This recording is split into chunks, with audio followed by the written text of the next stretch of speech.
మీ ఎలాంటి వ్యాపార ప్రకటనలకైనా వెంటనే మా ఛానల్ సంప్రదించండి. హలో, అందరికీ నమస్కారం.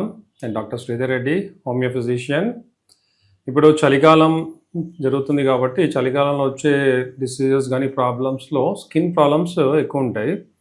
అండ్ పర్టికులర్గా సోరియాసిస్ ఉన్న వాళ్ళు ఈ చలికాలం చాలా సఫర్ అవుతుంటారు. ఎందుకంటే మామూలుగానే సోరియాసిస్ బాగా స్కిన్ డ్రై అయిపోయి ప్యాచెస్ లాగా వచ్చి స్కేలింగ్, ఇచ్చింగ్ వచ్చి స్కేలింగ్ అనేది అవుతుంటుంది. అండ్ ఈ చలికాలం ఏంటంటే స్కిన్ ఇంకా ఎక్కువ త్వరగా డ్రై అయిపోతుంది. మామూలు వాళ్ళకే డ్రై అవుతూ ఉంటుంది. సో సోరియాసిస్ ఉన్న వాళ్ళకి ఇంకా ఎక్కువ ఈ వింటర్ అనేది చాలా భయంకరంగా ఉంటుంది వాళ్ళకి. సో వింటర్లో చాలా కేర్ఫుల్ ఉండాలి. కంపల్సరీ వాటర్ ఎక్కువ తాగడము, మాయిశ్చరైజర్ వాడడము, వ్యాజ్లిన్ కానీ లేదంటే కొబ్బరి నూనె, ఆలివ్ ఆయిల్ సంథింగ్ పైన ఎక్స్టర్నల్గా అప్లై చేస్తుండాలి. అండ్ ఎక్కువ చల్లగా ఉన్నప్పుడు అంటే ఈవినింగ్ ఎర్లీ మార్నింగ్ వరకు బయటికి రాకుండా, ఇన్ కేస్ రావాల్సి వచ్చినా కూడా కంప్లీట్గా కవర్ చేసుకోవాలి. ఎందుకంటే ఎక్కువ చలికి ఎక్స్పోజ్ అవుతే స్కిన్ ఎక్కువ ఇచ్చింగ్ అనేది వస్తుంది, ఎక్కువ డ్రై అవుతుంది. సో కేర్ఫుల్గా ఉండాలి. సో జనరల్గా ఏంటంటే ఈ సోరియాసిస్ అనేది చాలామంది ఏంటంటే జస్ట్ ఏదో స్కిన్ ప్రాబ్లం, ఇది ఆయింట్మెంట్స్ వాడితే తగ్గిపోతుంది అని అనుకుంటారు. బట్ సోరియాసిస్ అనేది స్కిన్ ప్రాబ్లం కాదు, బట్ వచ్చేది స్కిన్ మీదే. ఇదేమో autoimmune disorder. So autoimmune disorder అంటే జనరల్గా ఏంటంటే immunity over functioning, over active immunity వలన ప్రాబ్లం అవుతుంది. అంటే ఇమ్యూనిటీ ఏదైతే మనకు సపోర్ట్ చేయాలో, మనల్ని ప్రొటెక్ట్ చేయాలో, ఆ ఇమ్యూనిటీయే మన బాడీని ఎనిమీలాగా ఫీల్ అయ్యి మన మీద అటాక్ చేస్తుంది. సో మన మీద అటాక్ చేసి ఈ సోరియాసిస్, విటిలిగో అన్నీ కూడా autoimmune disorders. So all autoimmune disorders అనేది మెయిన్గా ఇమ్యూనిటీ ప్రాబ్లం వల్ల వస్తుంది. సో ఇమ్యూనిటీ ఎందుకు ఇలా డీవియేట్ అవుతుంది, ఎందుకు మన మీద అటాక్ చేస్తుంది అనేది అది మెయిన్గా ఏంటంటే సమ్ ఎమోషనల్ డిస్టర్బెన్స్, అంటే some emotional upset or guilty consciousness. కొంతమందికి ఓవర్ సెన్సిటివ్గా ఉన్న వాళ్ళు ఓవర్గా గిల్టీగా ఫీల్ అయ్యి వాళ్ళు ఏదైనా మిస్టేక్ చేస్తే దీనివల్లే చాలా ప్రాబ్లం అయింది, మా ఫ్యామిలీ సఫర్ అవుతుంది, లేకపోతే మా ఫాదర్కి ప్రాబ్లం వచ్చింది, లేకపోతే మా పిల్లలు దీనివల్ల సఫర్ అవుతున్నారు, ఇట్లా ఏదన్నా అదొక నెగిటివ్గా గిల్టీ కాన్షియస్తో ఉన్న వాళ్ళలో ఈ ఆటోఇమ్యూన్ డిజార్డర్స్ వస్తాయి. అండ్ పర్టికులర్గా సోరియాసిస్ వచ్చేది ఏంటంటే గిల్టీ కాన్షియస్తో పాటు సెపరేషన్, అంటే ఫ్యామిలీతో సెపరేషన్ కానీ, వైఫ్తో కానీ, అంటే ఈ ఏదైతే మనకు రిలేషన్షిప్ ప్రాబ్లం ఉంటుందో, రిలేషన్షిప్ అది వైఫ్ అండ్ హస్బెండ్ కావచ్చు, లేదంటే క్లోజ్ ఫ్రెండ్ ఎవరైనా కావచ్చు, ఫ్యామిలీ మెంబర్స్ కావచ్చు, లవర్ కావచ్చు, ఇంకేదన్నా, లేదంటే ఒక ప్లేస్, ఇప్పుడు ఒక ఏరియా నుంచి షిఫ్ట్ అవ్వాల్సి వచ్చింది. పర్టికులర్గా పిల్లల లోపల సోరియాసిస్ రావడానికి మెయిన్ రీజన్ ఏంటంటే పేరెంట్స్, ఫాదర్ ఎక్కడికైనా ట్రాన్స్ఫర్ అవ్వడం, ఇక్కడ నుంచి వాళ్ళు వెళ్ళిపోయి వేరే ప్లేస్కి వెళ్ళడం, ఇక్కడ క్లోజ్ ఫ్రెండ్స్ని వాళ్ళు మిస్ అవ్వడం, ఇలాంటి ఎమోషనల్ సెపరేషన్ ప్రాబ్లం ఉన్నప్పుడు ఈ సోరియాసిస్ వచ్చే ఛాన్సెస్ ఎక్కువ ఉంటాయి. అండ్ ఇది జెనెటికల్గా కూడా వస్తుంది. అంటే ఇప్పుడు పేరెంట్స్లో కానీ గ్రాండ్ పేరెంట్స్లో కానీ సోరియాసిస్ ఉంది అంటే ఆ వచ్చే ఛాన్సెస్ ఎక్కువ ఉంటుంది. అంతేగాని ఇది ఒకరి నుంచి ఒకరికి కంటామినేషన్ ద్వారా రాదు, అంటే తగలడం వల్ల. ఇప్పుడు నాకు సోరియాసిస్ ఉందనుకోండి, చాలామంది అంటే నాకు టచ్ చేసినా కానీ, లేదంటే నా టవల్ వాడినా, సోప్ వాడినా వస్తుంది అనుకుంటారు. సో సోరియాసిస్ అనేది అలా వచ్చేది కాదు, ఇన్ఫెక్షియస్ డిసీజ్ కాదు ఇది. ఓన్లీ వస్తే ఏంటంటే జనరేషన్లో, అంటే జెనెటికల్గా రావచ్చు, లేదంటే ఎమోషనల్ డిస్టర్బెన్స్ వలన ఇమ్యూనిటీ దెబ్బతిని సోరియాసిస్ వస్తుంది. సో అందుకని సోరియాసిస్ ఉన్న వాళ్ళు మనం దగ్గరికి వెళ్తే లేదా షేక్ అని ఇస్తే మనకి వస్తుందేమో అని భయపడుతుంటారు. అలాంటి భయం అక్కర్లేదు. సో సోరియాసిస్ ఉన్న వాళ్ళని మనం టచ్ చేయొచ్చు, మనం షేక్ అని ఇచ్చినా కూడా మనకేం రాదు అది. సో సోరియాసిస్ ఉన్న వాళ్ళు ఏంటంటే పర్టికులర్గా డైట్ తీసుకుంటే మైదా, అంటే ఏదైతే గ్లూటెన్ అనేది ఎక్కువ ఉంటుందో అవి తినకూడదు. పర్టికులర్గా మైదా ఐటమ్స్ అండ్ వీట్, గోధుమల్లో కూడా గ్లూటెన్ ఉంటుంది, బార్లీలో ఉంటుంది.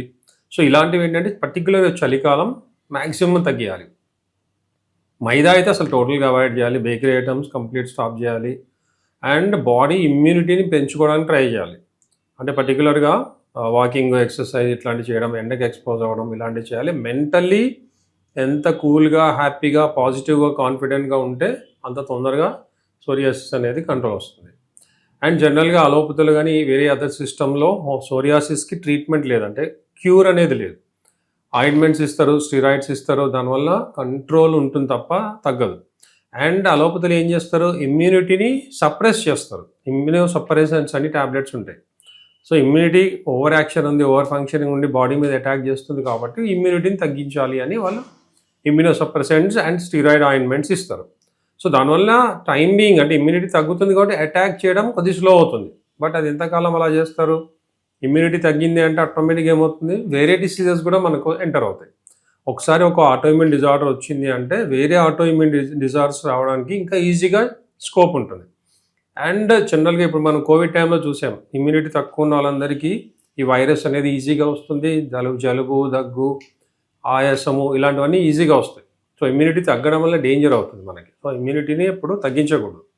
ఓన్లీ థింగ్ ఏంటంటే వేరే వాళ్ళు అలోపతిలో వాటిలో ట్రీట్మెంట్ లేదు కాబట్టి వాళ్ళు అలా చేస్తారు.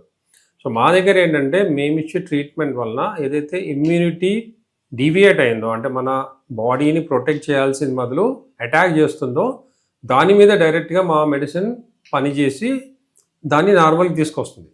అంటే ఇప్పుడు రైల్వే ట్రాక్ మీద రైలు వెళ్తున్నంత వరకు నార్మల్ ఉంటుంది. ఒకసారి డిరేల్ అయిందంటే దాని ప్రాబ్లం ఎలా ఉంటుంది. సో ఆ విధంగా మేము మళ్ళీ ఆ రైల్వే ట్రైన్ని మళ్ళీ ట్రాక్ మీద తీసుకొచ్చినట్లు మా మెడిసిన్ ఇమ్యూనిటీని మళ్ళీ నార్మల్కి తీసుకొస్తుంది. ఎలా అయితే ఆటోఇమ్యూన్ డిజార్డర్స్ లేని వాళ్ళలో ఇమ్యూనిటీ పనిచేస్తుందో, ఈ ఆటోఇమ్యూన్ డిజార్డర్స్ ఉన్న వాళ్ళు కూడా ఆ ఇమ్యూనిటీని నార్మల్కి తీసుకురావడం మా ట్రీట్మెంట్. అండ్ ఏదైతే ఇచ్చింగ్, బర్నింగ్ కానీ క్రాక్స్ కూడా వస్తాయి చాలామందిలో, సోరియాసిస్. సో అలాంటివన్నీ ఇమ్మీడియట్గా కంట్రోల్ అయిపోతాయి. బట్ అది కంప్లీట్ క్యూర్ అవ్వడానికంటే ఈ ఇమ్యూనిటీ నార్మల్ రావడానికి టైం పడుతుంది. ఎందుకంటే ఆటోఇమ్యూన్ డిజార్డర్స్ అనేది అంత తొందరగా తగ్గదు. It will take time. అది అంటే ఎంత కాలం నుంచి ప్రాబ్లం ఉంది, ఎంత సివియర్గా ఉంది, దాన్ని బట్టి ఏజ్ ప్రకారం దీనికి కోర్స్ ఉంటుంది. అండ్ కొంతమందికి ఏంటంటే ఓన్లీ లిమిటెడ్, ఇప్పుడు పర్టికులర్ స్కాల్ప్లో ఉంటుంది, స్కాల్ప్ సోరియాసిస్ అంటాం. కొంతమందికి చేతుల్లోనే ఉంటుంది, పామర్ సోరియాసిస్ అంటాం. కొంతమంది అరికాల్లో ఉంటుంది, ప్లాంటార్ సోరియాసిస్ అంటాం. కొంతమందికి ఓన్లీ జాయింట్స్లో, ఎల్బోస్లో, నీస్ జాయింట్స్ దగ్గర ఉంటుంది. సో ఇలా లిమిటెడ్ ఏరియాస్లో ఉన్న వాళ్ళకి తొందరగా తగ్గుతుంది. కొంతమందికి ఏంటంటే స్కాల్ప్లో స్టార్ట్ అయ్యి నెక్ మీద నుంచి బ్యాక్ అంతా స్ప్రెడ్ అయ్యి ఉంటుంది. రౌండ్గా సర్క్యులర్ ప్యాచెస్ లాగా వచ్చి దురద పెట్టడము, పొట్టు రావడం, సిల్వర్ స్కేల్స్ లాగా, తలలో డాండ్రఫ్ లాగా రావడం, ఇలాంటివన్నీ జరుగుతుంటాయి. సో సివియారిటీ ఎక్కువ ఉండి క్రాక్స్ అలాగా వచ్చి బాడీ మొత్తం ఉన్న వాళ్ళకి ఏంటంటే ఎక్కువ టైం పడుతుంది. అది 2-3 ఇయర్స్ పట్టచ్చు. కొంతమందిలో అయితే మరీ కొన్ని ఇయర్స్, అంటే చిన్నప్పటి నుంచి ఉన్న వాళ్ళు మా దగ్గరికి 20-25 ఇయర్స్ అయింది మాకు వచ్చేది వస్తుంటారు. సో అలాంటి వాళ్ళకి ఏంటంటే ఇంకొద్దిగా ఎక్కువ టైం పడుతుంది. బట్ ఏ కండిషన్లో ఉన్నా, ఇప్పుడు సోరియాసిస్లో కూడా 2-3 వెరైటీస్ ఉంటాయి. ఎలాంటి సోరియాసిస్ అయినా, ప్లేక్ సోరియాసిస్ అని ఇట్లా డిఫరెంట్ ఉంటాయి.